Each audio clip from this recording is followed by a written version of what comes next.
नमस्कार। आइए सुनते हैं वृंदावन लाल वर्मा के द्वारा लिखी हुई एक कहानी, मेंढकी का ब्याह। दोस्तों, अंधविश्वास एक बहुत बुरी चीज होती है क्योंकि इसकी जड़ें अज्ञानता में फैली होती हैं।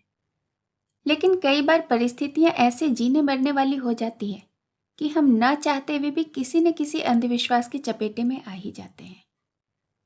बहुत से अंधविश्वास हास्यास्पद भी बन जाते हैं। यह कहानी भी ऐसी ही एक कुप्रथा को हास्यास्पद तरीके से दर्शाती है। कहानी अच्छी लगे तो इसे एक लाइक कीजिएगा और चैनल पर नए हैं तो सब्सक्राइब कर लीजिएगा। तो आइए सुनते हैं मेंढकी का ब्याह। उन जिलों में त्राही त्राही मच रही थी। आषाढ़ चला गया, सावन निकलने को हुआ, परंतु पानी की एक बूंद नहीं।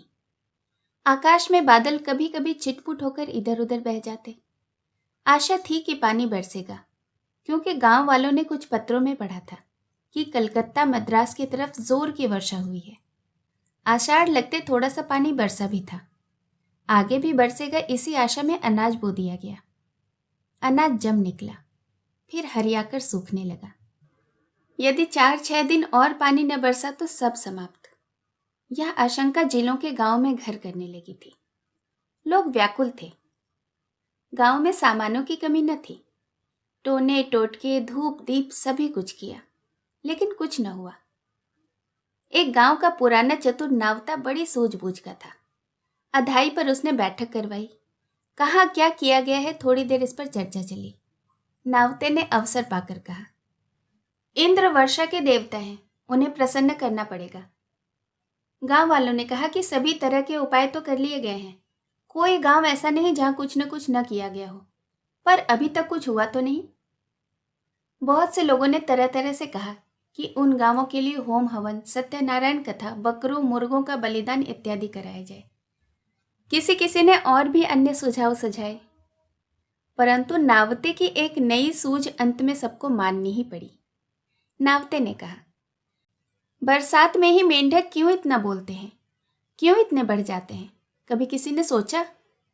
इंद्र वर्षा के देवता हैं, सब जानते हैं। पानी की झड़ी के साथ मेंढक बरसते हैं, सो क्यों? कोई किरानी कह देगा कि मेंढक नहीं बरसते। बिल्कुल गलत। मैंने खुद बरसते देखा है।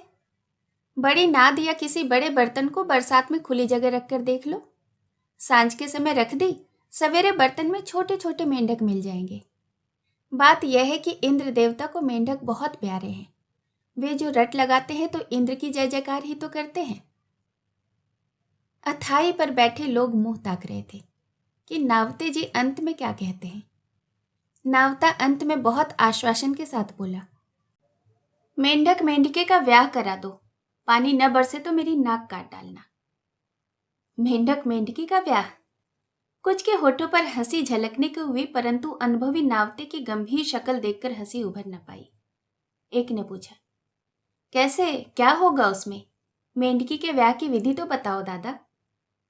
नावते ने विधि बताई। वैसे ही करो मेंढक मेंढके का ब्याह जैसे अपने यहाँ लड़के लड़कियों का होता है।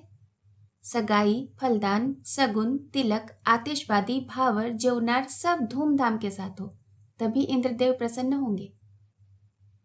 लोगों ने आकाश की ओर देखा। तारे टिमटिमा रहे थे।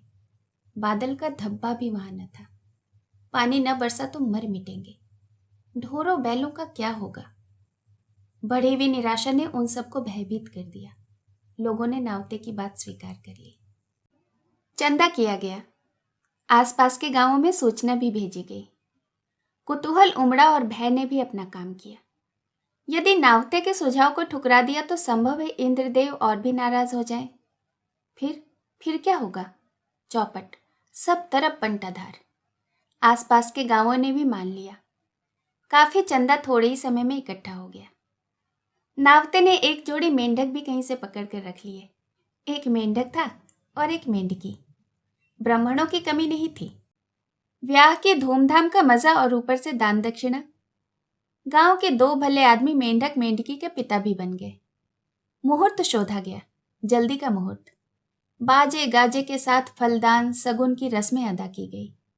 दोनों घर दावत पंगत हुई। मेंढक मेंढकी नावते के ही पास थे। वही उन्हें खिला पिला रहा था।